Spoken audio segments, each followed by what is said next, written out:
I am so excited for this tag, you won't even believe it. So yes, thank you for tagging me, Gemma.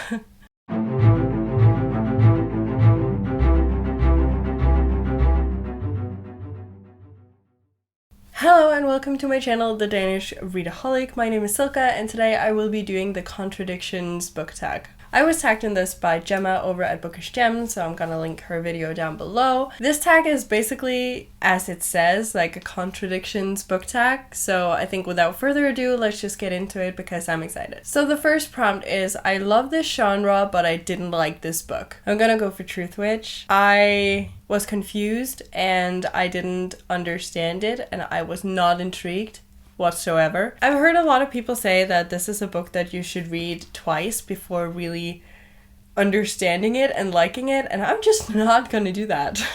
If I have to read, and I've said this before, if I have to read a book twice to like it, I am not gonna do it.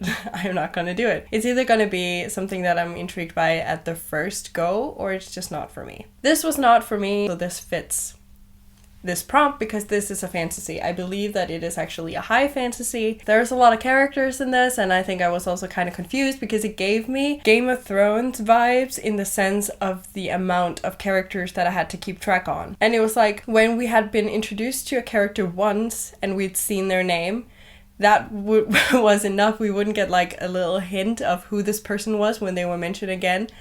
It was just like you had to remember who it was, and I couldn't. My memory sucks. And also when there's that many characters, I have a hard time figuring out which characters I'm actually supposed to keep track on. It wasn't for me, and I've said this a bunch of times and I feel like I've talked about this enough already, so I'm just gonna put it down and go to the next question. I rarely read this genre, but I love this book. I rarely read contemporary, as we know. It is not for me and it hasn't been for a while, but this book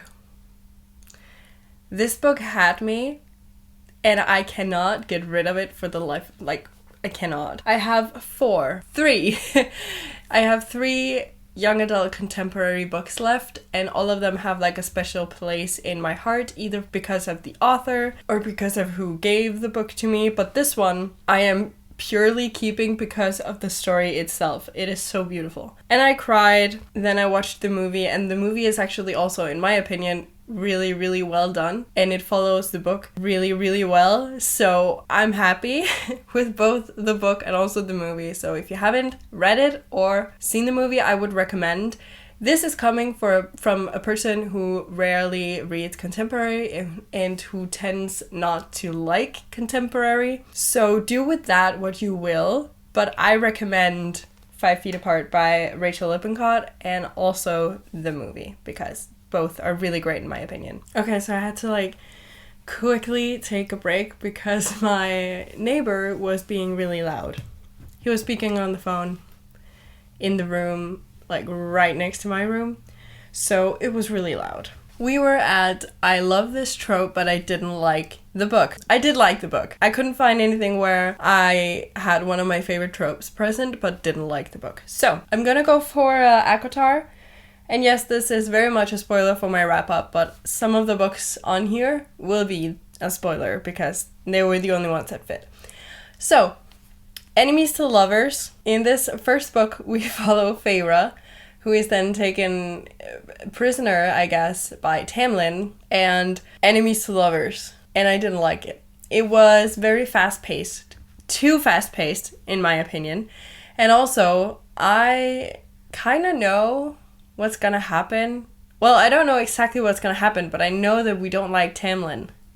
So I didn't trust him. So I didn't fall in love with him like I was supposed to do in the first book. Because I've been spoiled for some of the things that happen, but not in detail, if that makes sense. So I just know not to trust him, which is why I was like, bitch, you're lying. Every single time he did something cute, I was like, ugh.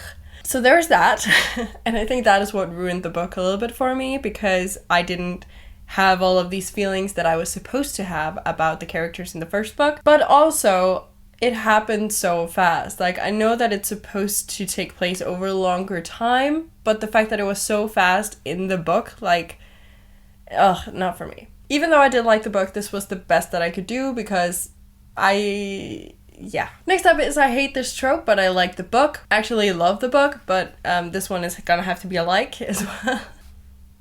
Fire with Fire by Destiny Soria. The Chosen One. I cannot.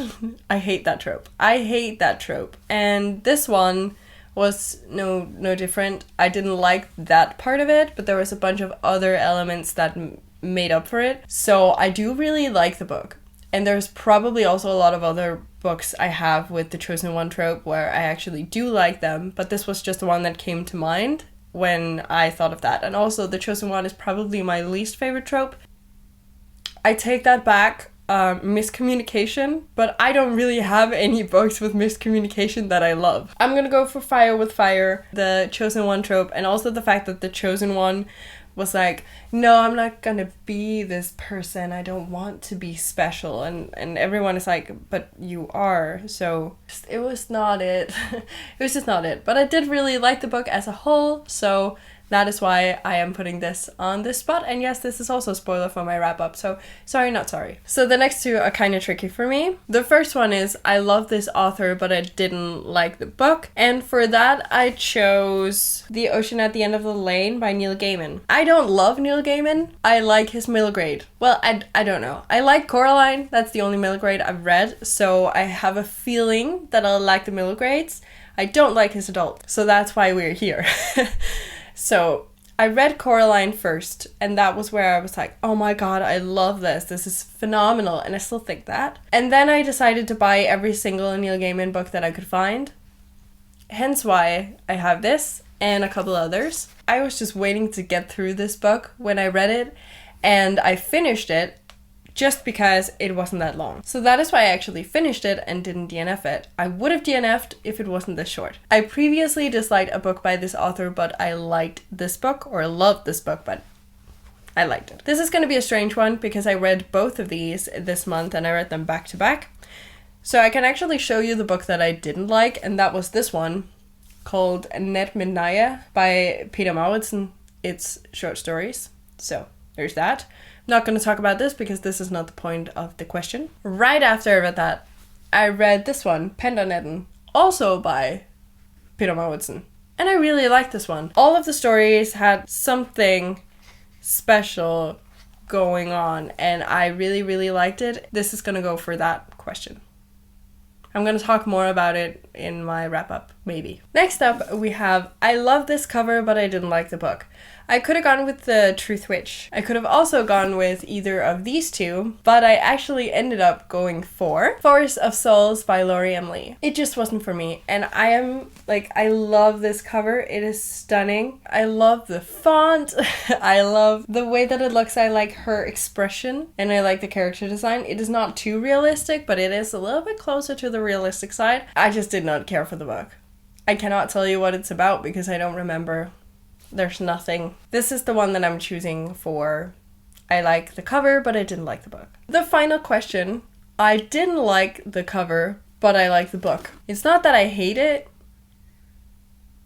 It just gives me absolutely nothing. To me, it feels very maybe 2000s fantasy. I don't know. It's just not for me.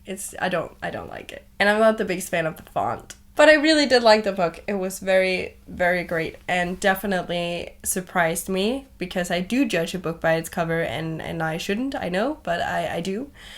And this definitely took me by surprise, so yay. I know I'm supposed to tag people, but I'm actually not going to do that, so if you want to do this and haven't been tagged, then consider yourself tagged. Thank you so much for watching. Please leave a comment telling me what your favorite and least favorite trope is. I really want to know.